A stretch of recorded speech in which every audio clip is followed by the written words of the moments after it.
अस्सलाम वालेकुम।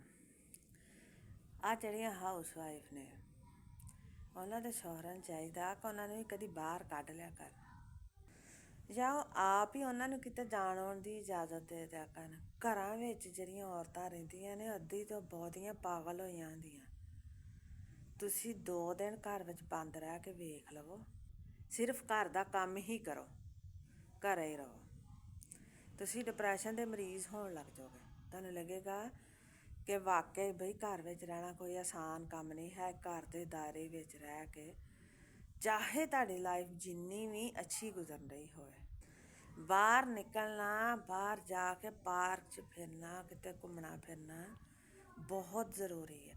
ਇਨਸਾਨੀ ਸਿਹਤ 'ਤੇ ਬਹੁਤ ਅੱਛਾ ਅਸਰ ਪੈਂਦਾ ਉਹਦੇ ਨਾਲ। ਜਿਹਨੂੰ ਤੁਸੀਂ ਘਰ ਵਿੱਚ ਰੱਖਣ ਡਏ ਜੇ ਉਹਦੀ ਤੁਸੀਂ ਤਬਾਹੀ ਕਰਨ ਡਏ ਜੇ। ਘਰ ਵਿੱਚ ਅੰਦਰ ਰਹਿ ਕੇ ਮੁਖਤਲਿਫ ਖਿਆਲਾਤ ਸੋਚ ਕੇ ਬੰਦਾ ਵਾਕਈ ਪਰੇਸ਼ਾਨ ਹੋ ਜਾਂਦਾ। ਅਤੇ ਜਦੋਂ ਥੋੜ੍ਹਾ ਪਰੇਸ਼ਾਨ ਹੁੰਦਾ ਨਾ, ਅਤੇ ਫਿਰ ਉਹ ਡਿਪਰੈਸ਼ਨ ਦਾ ਮਰੀਜ਼ ਹੋ ਜਾਂਦਾ। ਅਤੇ ਫਿਰ ਦਿਲ ਦੀ ਬਿਮਾਰੀ ਕੋਈ ਦੂਰ ਨਹੀਂ ਰਹਿ ਜਾਂਦੀ। ਬਜ਼ੁਰਗਾਂ ਨਾਲ ਵੀ ਸੇਮ ਇਹੋ ਜਿਹੀ ਸਿਚੁਏਸ਼ਨ ਹੁੰਦੀ ਹੈ ਕਿ ਬਜ਼ੁਰਗ ਵੀ ਘਰ ਵਿੱਚ ਬੰਦ ਰਹਿ ਕੇ ਅਤੇ ਵਕਤ ਤੋਂ ਪਹਿਲਾਂ ਹੀ ਟਪਕ ਜਾਂਦੇ ਨੇ। ਸਾਡੇ ਬੱਚਿਆਂ ਨੂੰ ਜਾਂ ਜਿਹੜੇ ਨੌਜਵਾਨ ਨਸਲ ਹੈ, ਜਿਹੜੇ ਉਹਨਾਂ ਨੂੰ ਬਾਹਰ ਲੈ ਕੇ ਜਾ ਸਕਦੇ, ਘੁਮਾ ਫਿਰਾ ਸਕਦੇ ਆ, ਉਹਨਾਂ ਕੋਲ ਟਾਈਮ ਨਹੀਂ ਹੈ। ਅਤੇ ਘਰ ਵਿੱਚ ਜਿਹੜੇ ਲੋਕ ਆ ਕਮ ਸੇ ਕਮ ਉਹਨਾਂ ਨੂੰ ਤਾਂ ਇੰਨੀ ਇਜਾਜ਼ਤ ਦਿਓ ਨਾ ਕਿ ਆਪ ਜਾ ਸਕਣ ਕਿਤੇ। ਬਜ਼ੁਰਗ ਨੇ ਚਲੋ ਘਰ ਦੀਆਂ ਬੇਟੀਆਂ ਲੈ ਜਾਣ, ਬਹੂਆਂ ਲੈ ਜਾਣ, ਘੁਮਾ ਫਿਰਾ ਲਿਆਉਣ ਉਹਨਾਂ ਨੂੰ। ਔਰਤਾਂ ਵੀ ਐਸੀਆਂ ਕਸਮ ਨਾਲ ਲੀਚੜ ਹੋਈਆਂ ਨੇ ਕਿ ਬੰਦੇ ਨੂੰ ਹੀ ਕਹਿੰਦੀਆਂ ਨੇ ਕਿ ਭਾਈ ਤੂੰ ਸਾਨੂੰ ਲੈ ਕੇ ਜਾ ਕਿਤੇ। ਸਾਨੂੰ ਘੁਮਾਉਣ ਨਹੀਂ ਲੈ ਕੇ ਜਾਂਦਾ, ਸਾਨੂੰ ਟਾਈਮ ਨਹੀਂ ਦਿੰਦੇ ਬਾਹਰ। ਠੀਕ ਆ ਬਈ, ਉਹ ਕਮਾਈ 'ਚ ਮਸਰੂਫ।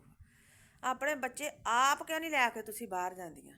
ਕਿਉਂ ਨਹੀਂ ਬਾਹਰ ਤੁਸੀਂ ਜਾ ਕੇ ਵਾਕ ਕਰਦੀਆਂ, ਜਾਂ ਪਾਰਕ 'ਚ ਕਿਉਂ ਨਹੀਂ ਬੱਚੇ ਲੈ ਕੇ ਜਾ ਸਕਦੀਆਂ? ਉਸ ਤਰ੍ਹਾਂ ਅਸੀਂ ਦਾਅਵੇ ਕਰਦੇ ਹਾਂ ਕਿ ਅਸੀਂ ਬਹੁਤ ਪੜ੍ਹੇ ਲਿਖੇ ਹਾਂ ਅਤੇ ਅਸੀਂ ਮਰਦ ਦੇ ਅਸੀਂ ਮੁਕਾਬਲੇ ਦੇ ਹਾਂ ਅਤੇ ਫਲਾਣ ਜਿਹਦੀ ਵੀ ਗੱਲ ਸੁਣ ਲਓ।